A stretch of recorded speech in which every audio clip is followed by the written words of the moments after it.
what can we do again? Let's say we want to decide to add a background color. Okay, and decide to add a background color.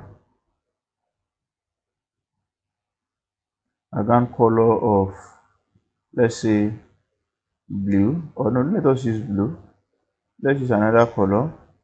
Let's use this azure. Okay, and let's save it. And by the time we come back to our browser, can you see we have changed the color? Is not very bright. Let's use a brighter color.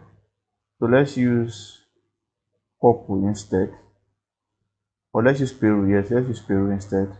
So let's save it and let's come back here. Can you see what we have now?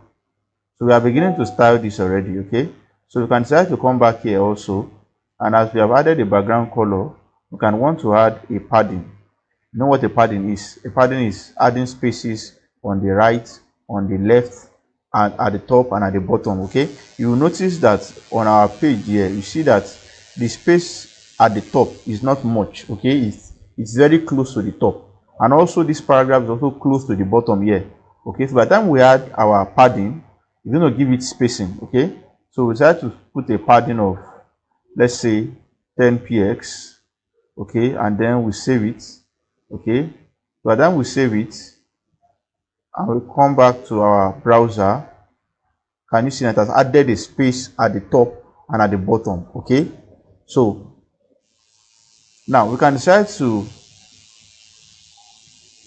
we want to add a size to it, but the only problem is that if we add a size to it, the size will work for the H and the P. Let's try that out. Let's say font size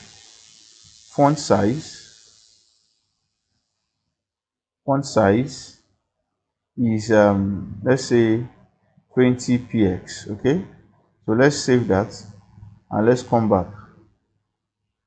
So can you see now? So we have increased the font size to 20 px. So the heading will take 20 px, and the paragraph will also take 20 px. Okay, but we decide to change it to, let's say, 10 px. Okay, or let's use 5 px. Okay, 5 px, and we decide to save it. So the H1 has shrinked, and also the P has also what? Shrinked. Okay, so anything we are writing inside this inline styling of the div will affect both elements, or all the elements inside the div. Okay, so you need to take note of that. Okay, so anything we write inside this styling will affect all the elements inside that particular div. Okay, so if we decide to create another div now, okay, we decide to create another div.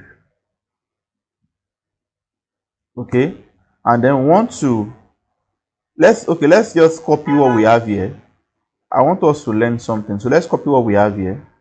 Let's duplicate it in 3 places. Okay, let's duplicate it.